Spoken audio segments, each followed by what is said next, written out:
ЖФК Кочани и Конзули во саботата одиграа крајно неизвестен натпревар во кој на крајот сепак после одливи беа домакинките кои победија со 3:2, иако битолчанки имаа две водства. Раштиманата екипа на актуелниот шампион се изнамачи против Конзули и малку недостасуваше гостинките да се заминат непоразени, па дури и да ги освојат бодовите против звездите од градот на Оризот.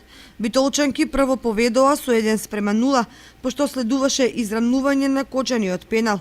Во второто полувреме во 60-та минута Конзули уште еднаш погоди за водство од 2:1. При тоа битолчанки има и неколку шанси да го зголемат водството, но беа непрецизни. Во последните 30 минути искусната екипа на Кочани преку Спировска и Георгиева стигнаа до 3 бода. Осогово очекувано претрпе висок пораст на гостувањето во Струмица, каде беласите славеше со 5:0.